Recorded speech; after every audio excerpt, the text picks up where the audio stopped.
कक्षा 12 के प्रिय छात्रों नमस्कार। मैं आज आपके सामने आगे के श्लोकों के विषय में जानकारी देना चाहता हूं, जो कि हमने 2 श्लोक पहले पढ़ा 16वें अध्याय में। और वो श्लोक 2 थे कौन से? हमने ये बात कही थी कि दैवी संपत्ति और आसुरी संपत्ति की चर्चा करेंगे। दैवी संपद विभाग, आसुरी संपद विभाग के नाम से 16वें अध्याय के 24 श्लोक हैं।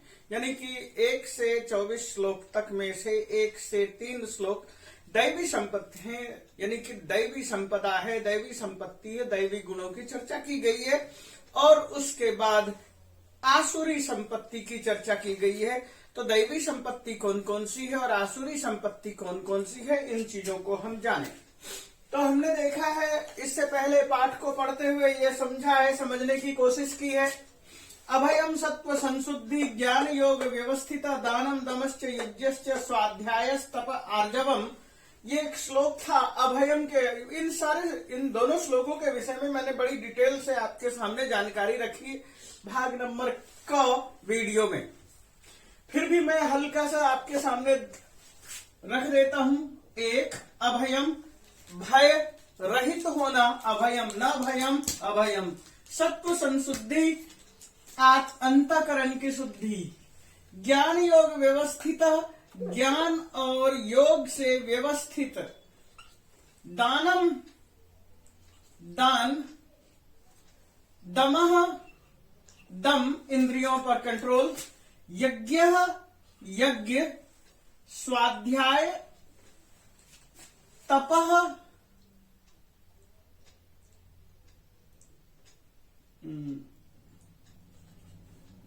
और आर्जवम। ये 9 बातें हमने रखी। तो 9 की जगह हमारे पास 11 होने चाहिए। ज्ञान योग व्यवस्थित।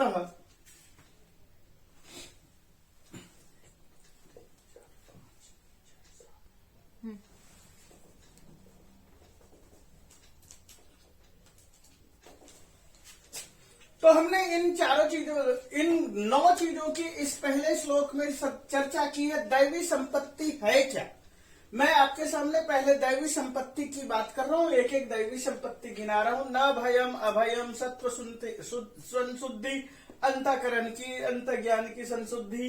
ज्ञान योग व्यवस्थिता, ज्ञान में व्यवस्थित होना, अपने ज्ञान को आगे बढ़ाना। दानम, कई तरह के दान की चर्चा की। दमः, इंद्रिय दमन आदि की बात की। यज्ञ, 5 महायज्ञ है, ब्रह्म यज्ञ, देव यज्ञ, पितृयज्ञ, भूत यज्ञ और अतिथि यज्ञ। स्वाध्याय, आपके पास जो अनेक साहित्य है, शास्त्र है, उनका अध्यापन, अध्ययन। तपः, तप करना। और आर्जवम, ऋजुता। ये इस पहले श्लोक में 9, ये मैंने लिखा हुआ है, 9 दैवी संपत्ति गिनाई। अगले श्लोक में कहा है अहिंसा, सत्यम, अक्रोध, त्याग, शांति, अपैशुनम, दया, दया भूतेषु, और अलोलुप्त्वम, मार्दवम, ह्री, अचापलम। ये हमने 11 गुण बताए हैं दैवी संपत्ति के। और इससे आगे की संपत्ति की आज चर्चा करेंगे। अहिंसा, आपके सामने मैंने सारी चीजों को रखा है। न हिंसा, अहिंसा। सत्यम, यथार्थ वाचनम, सत्यम।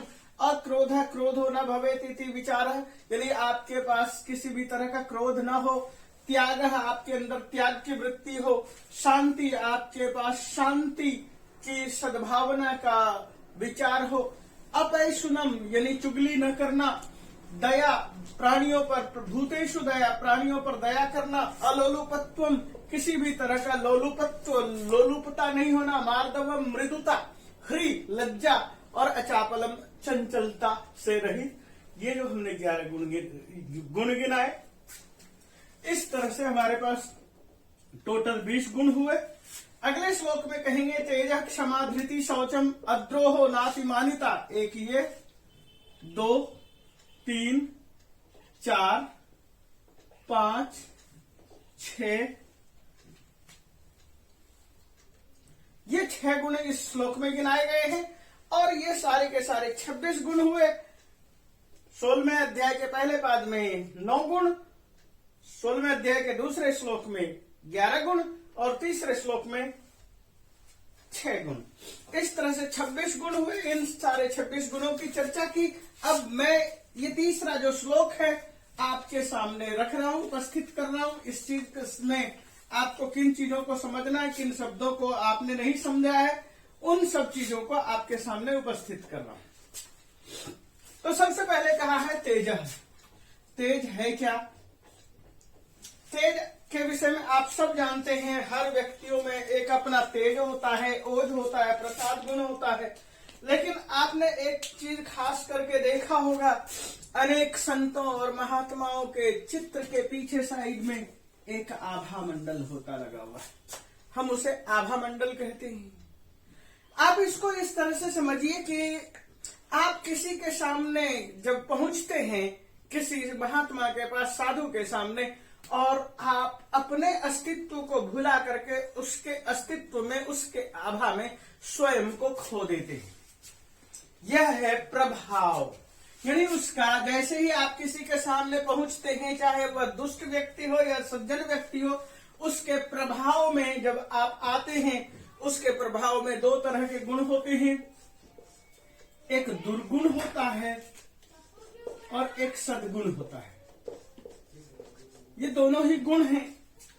इन दोनों गुणों के माध्यम से आप दुर्गुण क्या है, आप उनके गुणों में खो जाते हैं। यदि कोई आदमी बुरे आचरणों को करता है, बुरी तरह से किसी को डांटता है, डपटता है, वह दुर्गुण है। और सद्गुण क्या है? बड़े प्यार से आपको अपने पास बुलाता है, बैठने के लिए कहता है, ये सद्गुण है। तो इन गुणों के माध्यम से हम तेज को पहचान सकते हैं, तेज को समझने की कोशिश कर सकते हैं। तो तेज यही चीज है। और हम ये जो चीजें पढ़ रहे हैं, तो हम ये पढ़ क्या रहे हैं? दैवी संपत्ति।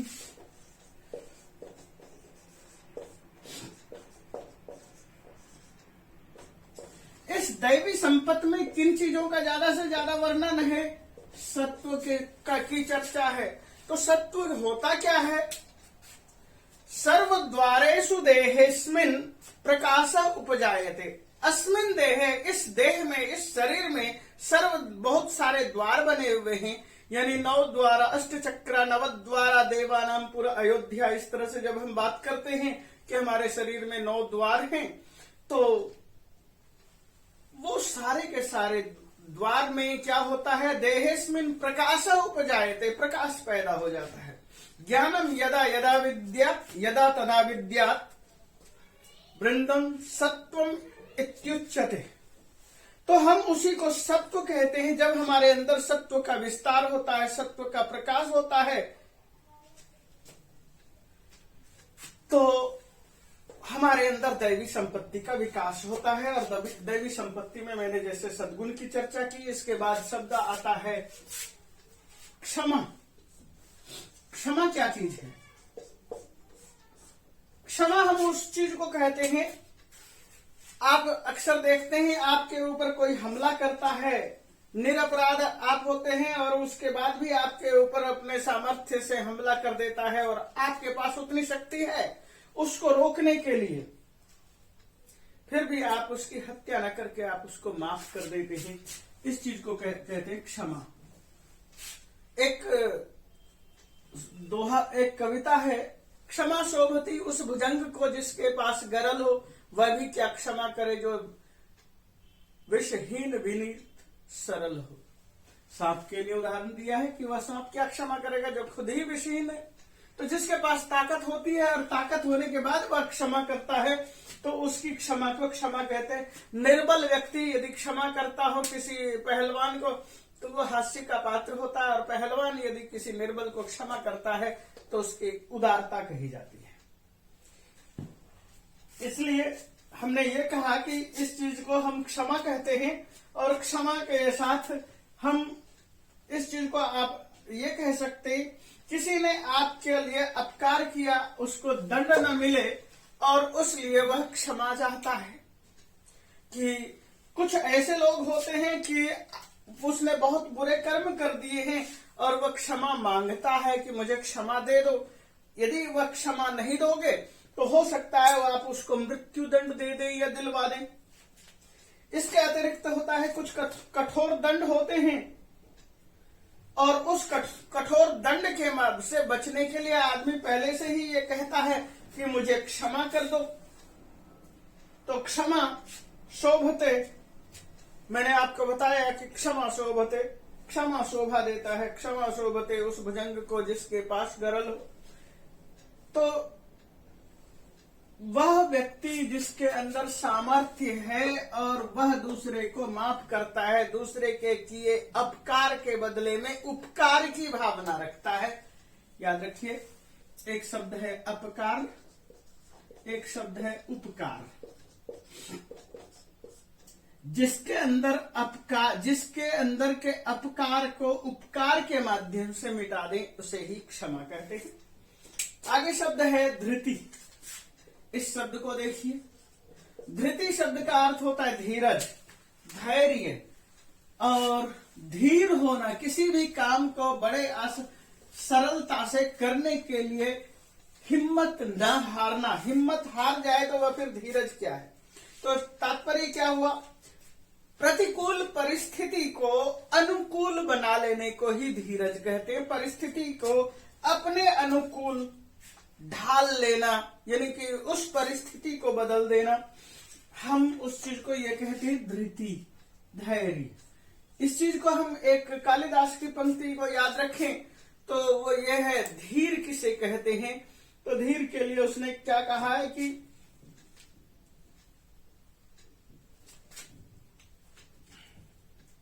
एक शब्द आता है धीरस्तत्र न मुह्यति। जो धीर पुरुष होते हैं वह मोह के से परे हो जाता है। और कालिदास कहते ये शाम न चेतांसी विकार है तो सति विक्रियंते, ये शाम न चेतांसी तएव धीरा। जिसके पास विकार है, प्रतिकूलता है और उस प्रतिकूलता में भी वह अपने आप को सुरक्षित रख लेता है, तो उसी को कहेंगे धृति, धीरज, धैर्य। इसके अतिरिक्त हम इसके अंदर कुछ चीजों को देखेंगे तो वो ये है कि ये धृति शब्द में भी बदलाव आता है कुछ गुणों के आधार पर, सत्व गुण के आधार पर, रजोगुण के आधार पर और तमोगुण के आधार पर। इनके शब्दों में थोड़ा अंतर हो जाता है, बदलाव आ जाता है। इसलिए शौचात्, त्वंग, जुगुप्सा, परैरसंग, संसर्ग, इस तरह से जो है प्रयोग किया गया है धैर्य के लिए। और आप देखिए कि किसी भी तरह के पूजा पाठ आदि जब कर्म करते हैं तो उसमें कुछ चीजों को कहते हैं, बार बार कहते हैं धीरज रखो, धैर्य रखो।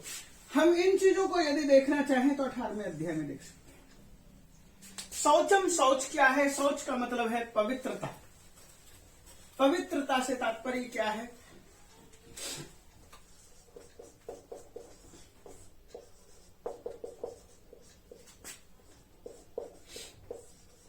पवित्रता दो तरह से होगा, एक दैहिक पवित्रता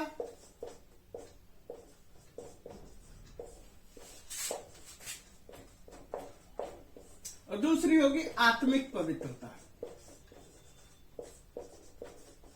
इसी चीज को हम ये कह सकते हैं, ये बाह्य पवित्रता, इसका दूसरा शब्द नाम दे सकते हैं, और ये कह सकते हैं अंतःकरण की पवित्रता। हम अंतः की पवित्रता क्या रख सकते हैं, आत्मा की पवित्रता क्या रख सकते हैं। आप एक चीज ये कहते हैं, अक्सर मनुस्मृति आदि ग्रंथों में पढ़ने में आता है कि शरीर को हम जल से शुद्ध करते हैं। तो क्या कहते हैं कि शरीर को जल से शुद्ध कर सकते हैं, ज्ञानेन शुद्ध्यति, और बुद्धिर ज्ञानेन शुद्ध्यति, बुद्धि को ज्ञान से हम शुद्ध करते हैं। विद्या तपोभ्याम भूतात्मा, विद्या और तप से हम अपनी आत्मा को शुद्ध करते हैं। तो इस तरह से जो है शुद्धि की चर्चा की गई है कि हम किन चीजों से किस चीज को चर्चा करते हैं। बुद्धिर ज्ञानेन शुद्ध्यति, विद्या तपोभ्याम भूतात्मा।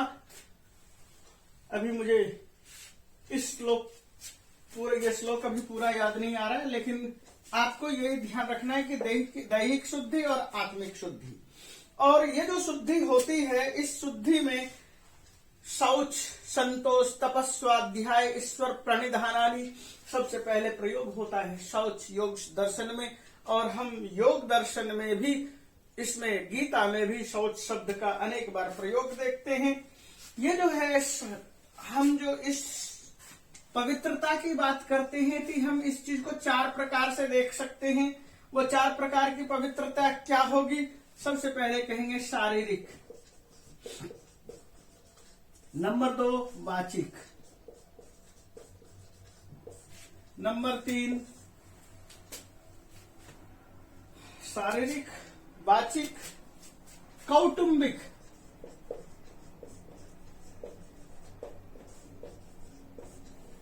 और नंबर 4 आर्थिक। हम इन चीजों के माध्यम से देख सकते हैं। अब यहां पर ये जो कहा कि बाह्य शुद्धि, शारीरिक शुद्धि होना जरूरी है। आप किसी भी पूजा पाठ कर्म को करना शुरू करते हैं तो उस समय क्या करते हैं? अपवित्र पवित्रो वा सर्वावस्थाम गतोपि वा यस्मरेत पुंडरीकाक्ष बाह्याभ्यंतरो शुचि, और आप उस आचमन को अपने ऊपर डाल लेते हैं कि आप बाहर से और अंदर से शुद्ध हो चुके। तो ये जो है दैहिक शुद्धि जो है बात आई है, तो शारीरिक शुद्धि हमारी होनी चाहिए, हमारा शरीर पूरी तरह से शुद्ध होना चाहिए, शरीर से हम किसी का अपकार न करें। वाचिक शुद्धि, हम किसी के साथ गाली गलौज की भावना न रखें। कौटुंबिक शुद्धि का तात्पर्य है हम भाई भतीजावाद को ध्यान में रख करके, परिवारवाद को ध्यान में रख करके अपने लाभ के लिए न करें। आर्थिक शुद्धि का मतलब यह है कि हम नाप तौल आदि को बड़े ध्यान से देखें, सुने, समझें।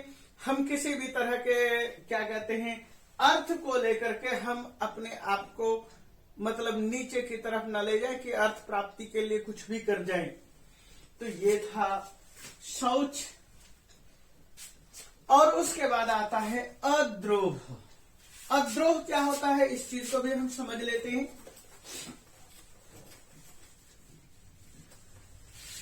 द्रोह,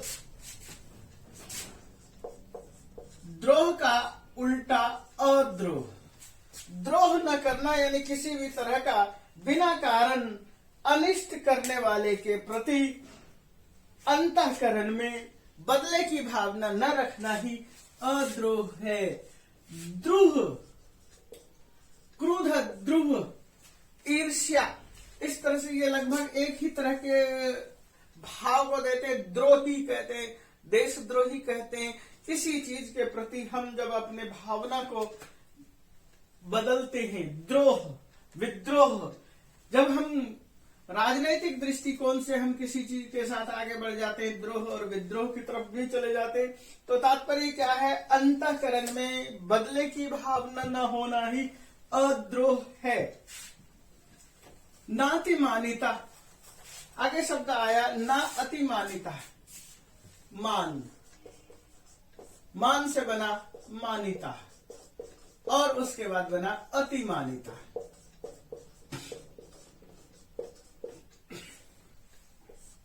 तीन तरह के लोग होते हैं। अधमः धनमिच्छन्ति, धनम मानम च मध्यमः। अधमा धनमिच्छन्ति, धनम मानम च मध्यमा।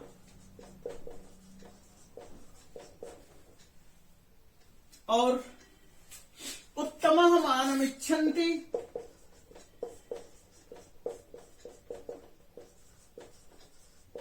मानो ही महताम धनम।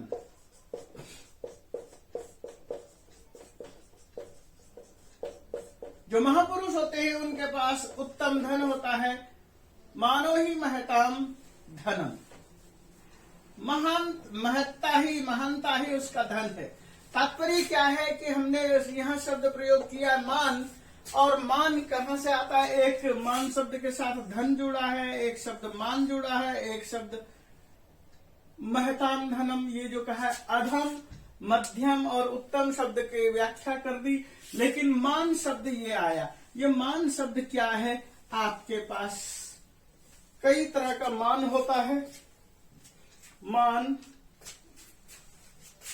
सम्मान,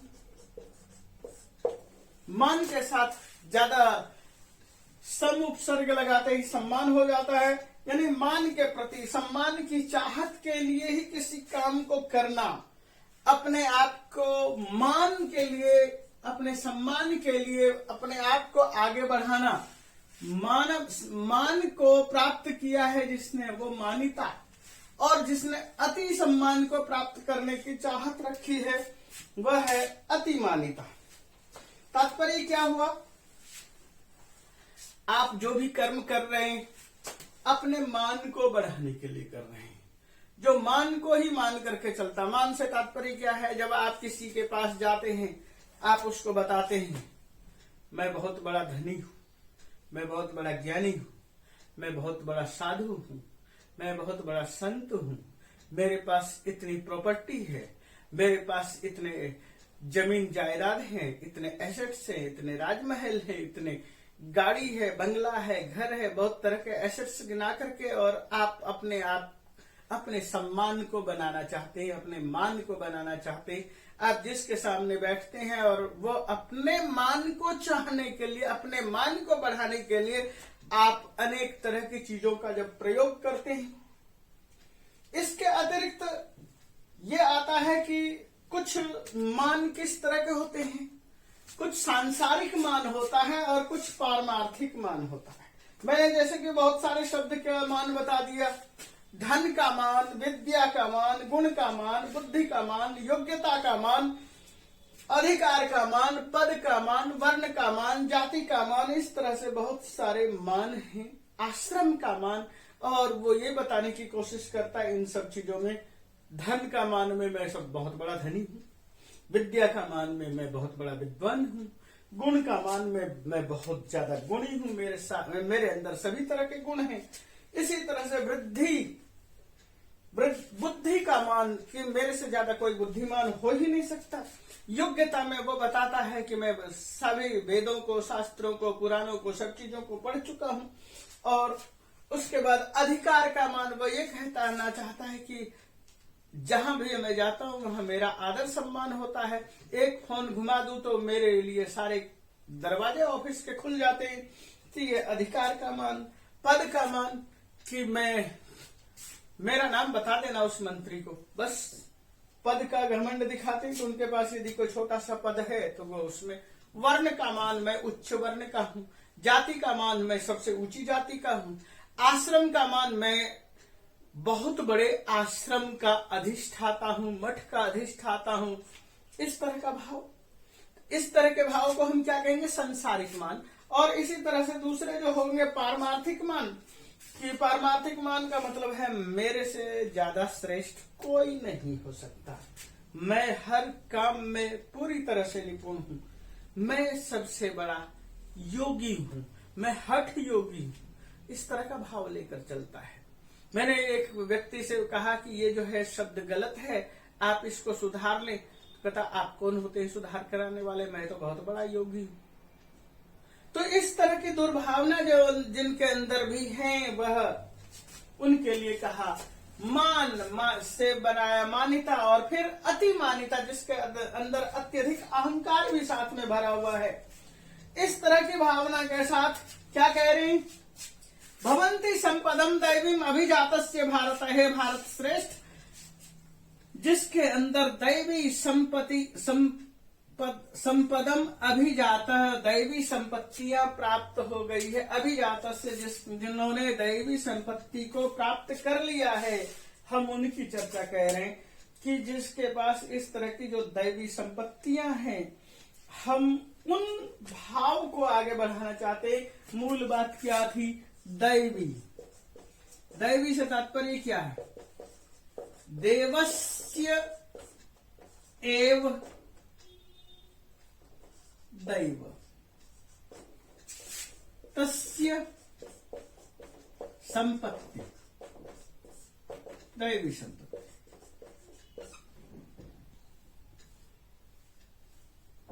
दैवस्य एव या संपत्ति, आप ऐसे भी कह सकते हैं, जो देव की ही संपत्ति है वो दैवी संपत्ति है।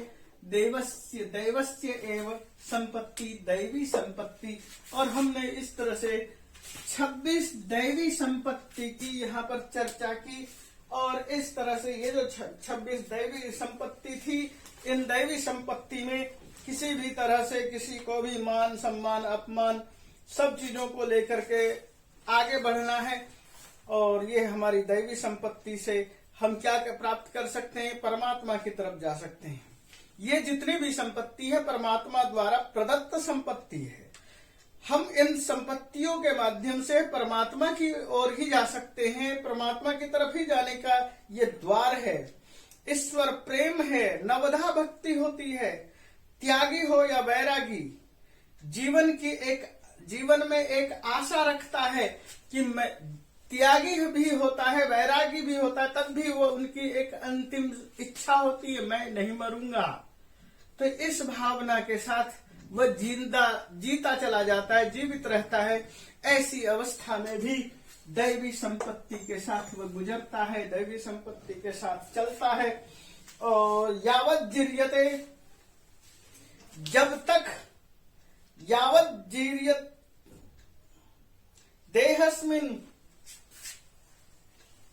पवित्र जीवित आशा, जब तक आदमी जिंदा रहता है तब तक उसके अंदर जीते रहने की एक आशा बनी रहती है।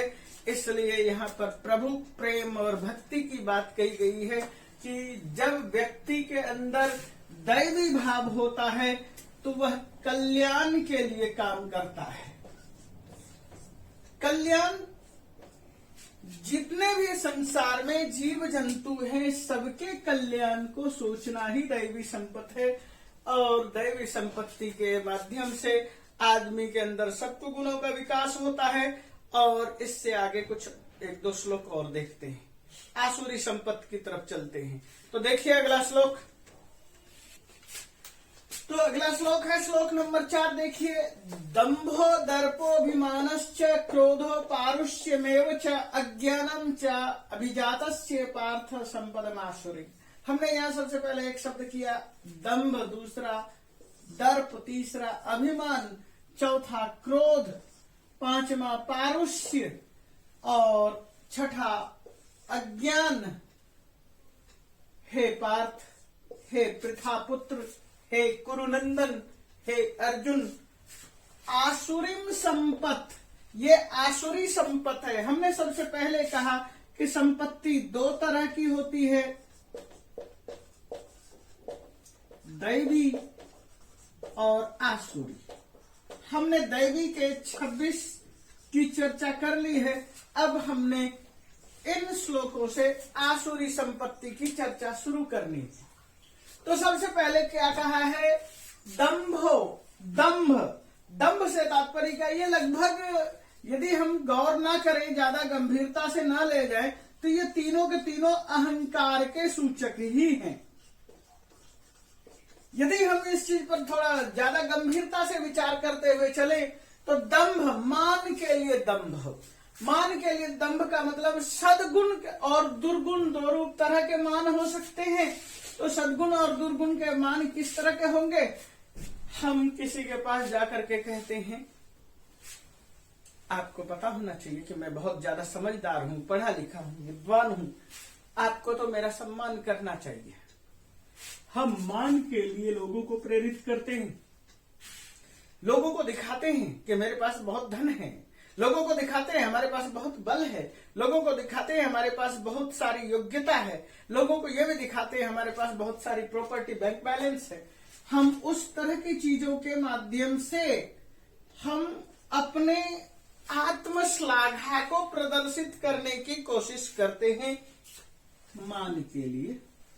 दूसरा है, हम दुर्गुण के माध्यम से, क्या है कि कुछ अनेक तरह के लोग होते हैं, दुर्व्यसनी होते हैं, बुरी आदतों में लिप्त होते हैं।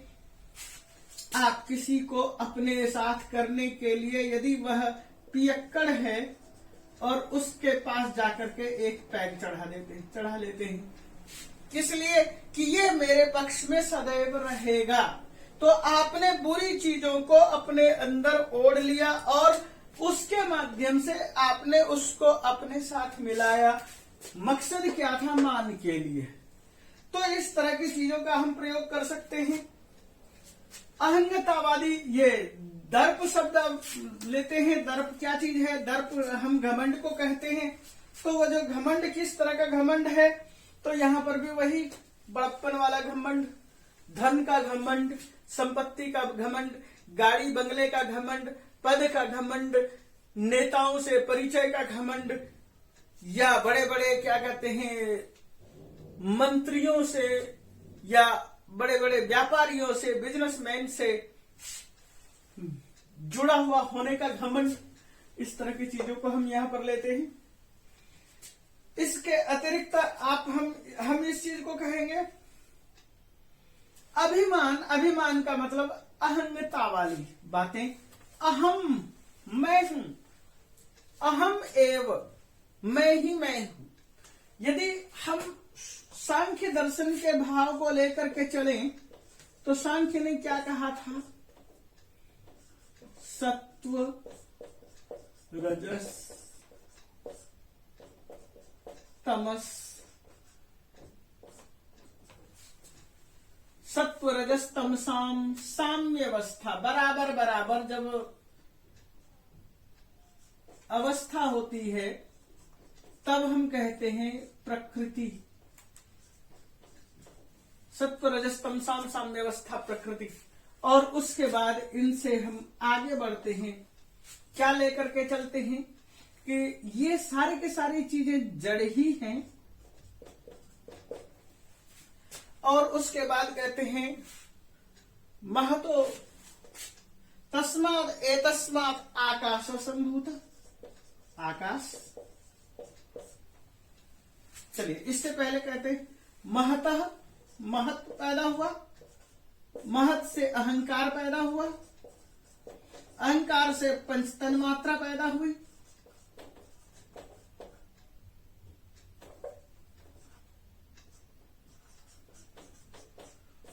और पंच महाभूत और उनका गुण। तो 5 5 10 5 15 16 17 महत, महतो, अहंकार, अहंकारात पंचतन मात्रा। इस तरह से जो है ये 24 तत्व आते हैं। मैंने पंच महाभूत है, पंच महाभूत का स्थूल रूप और सूक्ष्म रूप, इस तरह से जो है ये 20 तो यही हो जाएंगे। तो इस तरह से मन, बुद्धि, चित्त, अहंकार, यहां पर ये चीजें भी आएंगी।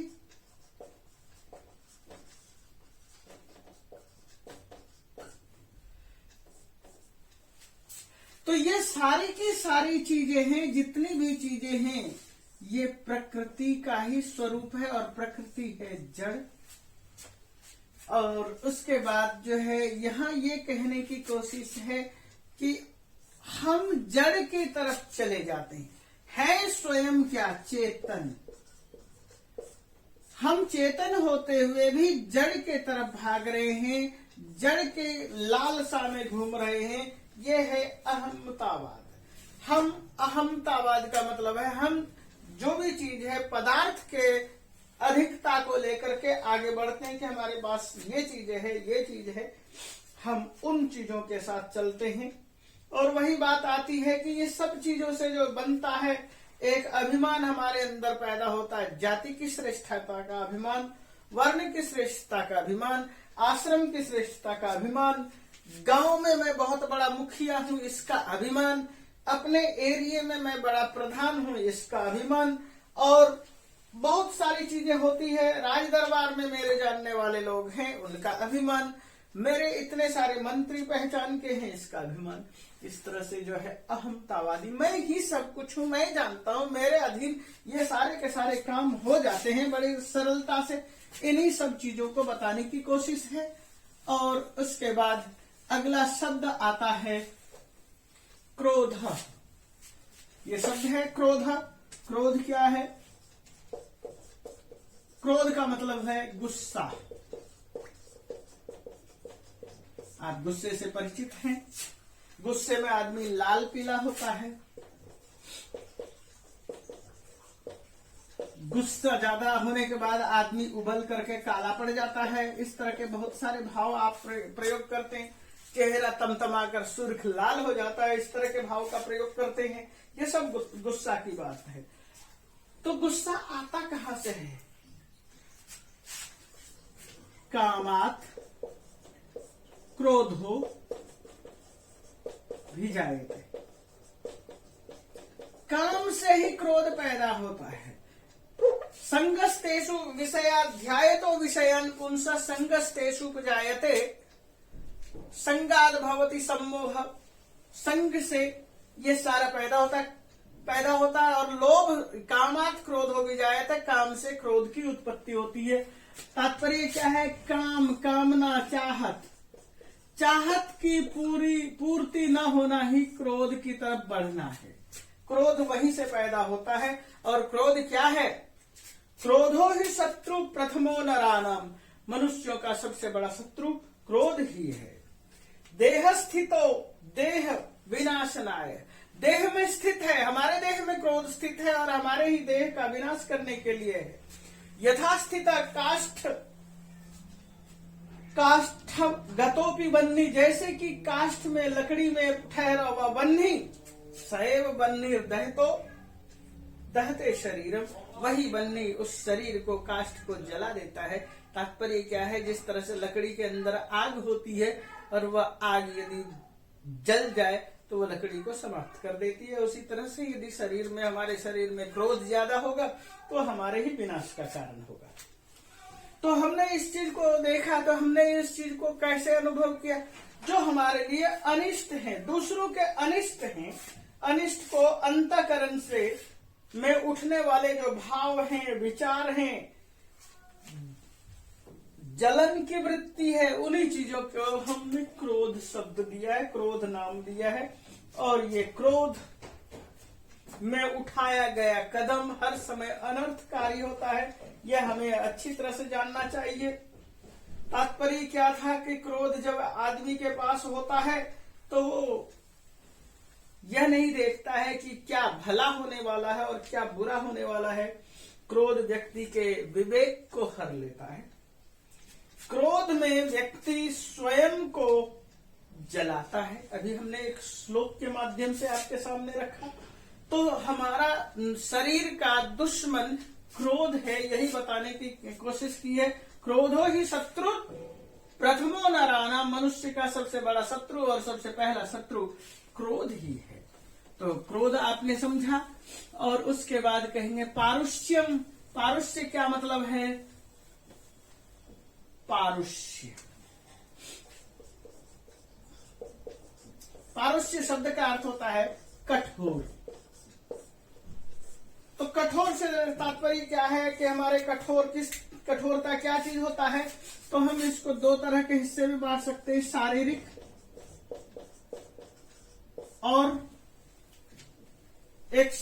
और एक वाचिक ले सकते हैं।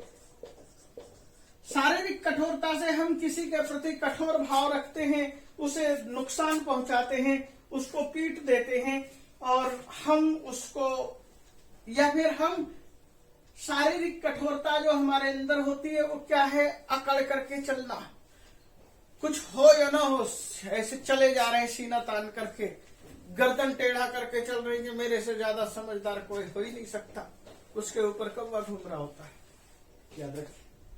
तो शरीर के अकड़न से अपने आप को कठोर बनाना और सामने वाले को कड़वा वचन बोल करके, नीचा दिखा करके भी हम कठोरता शब्द को जाहिर कर सकते हैं। इसके अतिरिक्त कहते हैं अज्ञानम, ये शब्द है ज्ञानस्य अभावः या न ज्ञानम अज्ञानम, न तत्पुरुष समास। ज्ञान का ही अभाव अज्ञान है, न धर्म अधर्म, न ज्ञान अज्ञान। तो अज्ञान है क्या चीज? तो हमारे पास ज्ञान का उल्टा हम ये कहते हैं, जैसे कि अज्ञान होता है तो ज्ञान हमेशा वह है अज्ञान।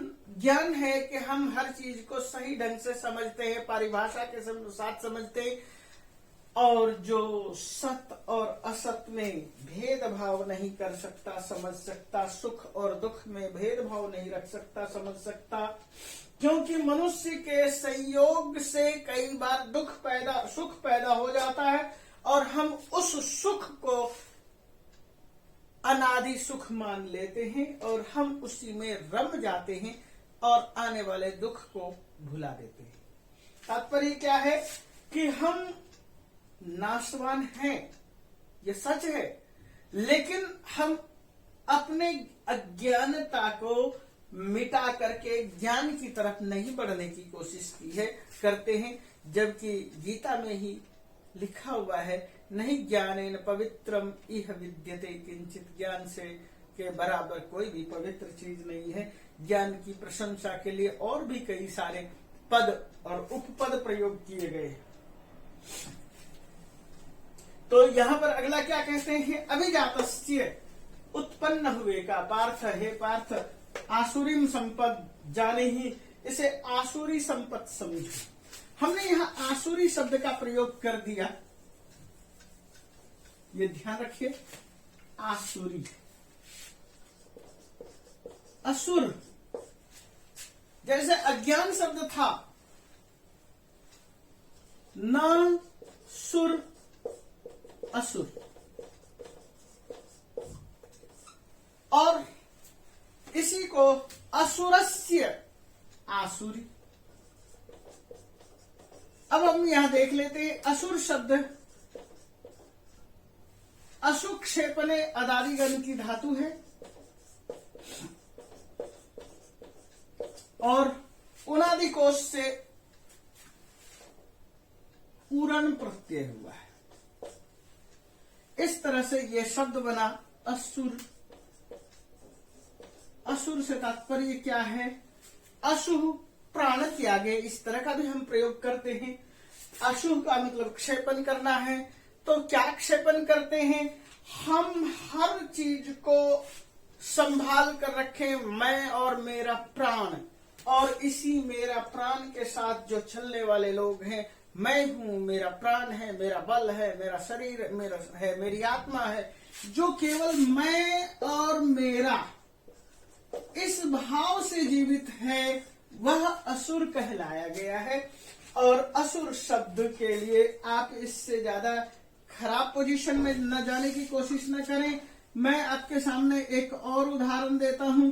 असुर के लिए पाणिनि के महाभाष्यकार ने कहा है, ते असुरा हेलयो हेलय इति कुर्वन्त पराबभूव। वे असुर थे। असुर का मतलब अनपढ़ थे, पढ़े लिखे नहीं थे। सुर थे, सुर का मतलब पढ़े लिखे थे। सुर को आप देव कहते हैं, असुर को आप दानव कहते हैं। इसके अतिरिक्त और भी पारिभाषिक ढंग से अब हम इसको समझने की कोशिश करते हैं। असुर शब्द को हम यदि तैत्तिरीय ब्राह्मण के 2-3-8 में देखें तो वहां पर कुछ इस तरह से लिखा है, प्रजापति, एक छोटी सी कथा के स्वरूप को देने की कोशिश की है कि जो प्रजापति है, प्रजापति ने क्या किया,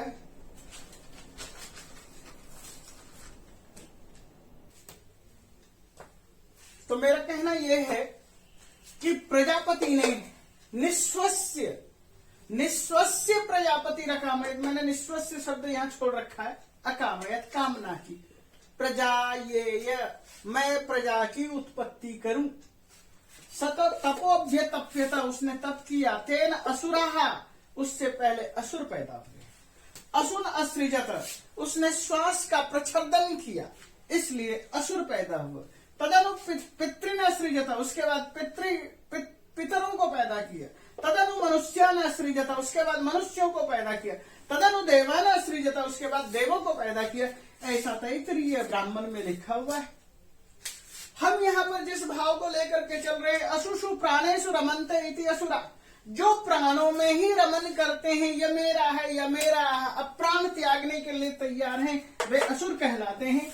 और हमने यहाँ पर जब देखा जब प्राणायाम आप पढ़ेंगे, प्रच्छदन विधारणाभ्याम, प्रच्छदन करना और विधारण करना, जब हम सांस को त्यागते हैं उस समय असुर होते हैं, जिस समय हम सांस ले रहे होते हैं उस समय सुर होते हैं।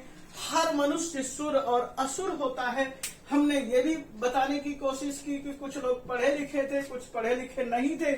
हमने उस भाव को भी लिया और यहाँ पर हमने इस भाव को भी लिया कि जो संग्रह कर रहे हैं धन का, जो संग्रह कर रहे हैं मान का, जो संग्रह कर रहे हैं सम्मान का, जो संग्रह कर रहे हैं कि ये मेरा है, ये मेरा है, ये मेरा है का भाव लेकर चल रहे होते हैं, जिसके अंदर केवल एक ही विचार दौड़ रहा होता है हर श्वास में, मैं हूं, मेरा है, मैं हूं और मेरा है, मैं हूं, मेरा है। यह भाव जब चल रहा होता है तो वह असुर होता है। और जब यह कहते हैं, आप जब भी हवन आदि करते हैं क्या बोलते हैं, इदम अग्नये, इदम नमः, इदम वरुणाय, इदम नमः, यह अग्नि के लिए है, यह वरुण के लिए है, यह विश्व देव के लिए, यह अन्य मरुद के लिए है। तो जब हम दूसरों की बात करते हैं, दूसरों का हित चाहते हैं, दूसरों का कल्याण चाहते हैं, तो उस समय हम दूसरों की बात करते हैं, दूसरों का प्राणी का हित चाहते हैं, तो उस भाव में हम सुर होते हैं। और जब मैं और मेरा का भाव लेकर के चलते हैं तो हम असुर होते हैं। देव असुर कश्यप प्रजापति के ही संतान है। आपने कई बार पढ़ा होगा, पहले असुर पैदा हुए, बाद में सुर पैदा हुए। इस तरह के भाव भी हमारे ग्रंथों में उपलब्ध है। असुर बड़ा है, सुर छोटा है, ये भाव भी उपलब्ध है। और आप दैवासुर, देवासुर संग्राम आदि जो देखते हैं, देव हैं और असुर हैं, दोनों एक ही तरह के हैं, एक ही प्रजाति के लोग हैं। मनुष्य तो केवल मात्र दर्शक है, वह देखता है, उनके सामने कथाएं रखी जाती है। देवता लड़ रहे हैं, दानव लड़ रहे हैं, असुर लड़ रहे हैं, अनेक तरह के हाव भाव हथियार के साथ लड़ रहे हैं। ये सब सही मायने में मनुष्य के अंदर की ही भावना का युद्ध है। एक कहता है मैं सबके लिए करूंगा तो वह सुर होता है। जब वह कहता है मैं और मेरा केवल यही कल्याण हो सकता है तो वह असुर होता है। इसी भाव के साथ हमने इस श्लोक के माध्यम से, श्लोक नंबर 4 के माध्यम से आसुरी संपत्ति को आपके सामने रखा। और आसुरी संपत्ति में हमने 6 आसुरी संपत्ति को यहाँ रखा। और भी हम 24 श्लोकों में से, जैसे हमने 4 श्लोक पढ़ा और 12 श्लोक में हम पढ़ेंगे, वो भी आसुरी संपत्ति से जुड़े हुए होंगे। हम उन चीजों को देखेंगे और हर कदम पर आसुरी संपत्ति क्या है, दैवी संपत्ति क्या है, इन चीजों को बताते चलेंगे। बराबर ये चलेंगे कि हमारे पास संपत्ति है, कौन सी संपत्ति है, दैवी संपत्ति है, दूसरी है आसुरी संपत्ति है। और हम ये इस भावना के साथ चलेंगे, अशुषु प्राणेषु रमन्ते इति असुरा, जो अपने प्राण में ही रमन करता है, जो अपने लिए ही रमन करता है, प्राणों की भावना के साथ चलता है, मैं और मेरे की भावना के साथ चलता है, वह असुर होता है। उसके अंदर आसक्ति होती है, उसके अंदर पदार्थ को संग्रह करने की केवल प्रवृत्ति होती है। इसी के साथ मैंने इस पाठ को यहाँ पर रखा। और ये जो 2-3 श्लोक थे, पहले 2 श्लोकों को रिवाइज करके ये बताया कि ये क्या चीज है, असुरी संपत्ति, दैवी संपत्ति है। उसके बाद एक और श्लोक मैंने, तीसरा श्लोक पढ़ाया दैवी संपत्ति का, और उसके बाद ये मैंने आसुरी संपत्ति शुरू किया है। आसुरी संपत्ति के श्लोक नंबर 1 को दंभो दर्पो अभिमानश्च क्रोधो पारुष्यमेव च अज्ञानम चाभिजातस्य पार्थ संपद आसुरीम। हे पार्थ, ये आसुरी संपत्ति है। और हमने इन 6 आसुरी संपत्ति को देखा। इसी के साथ मैं इस पाठ को विराम दे रहा हूं। धन्यवाद।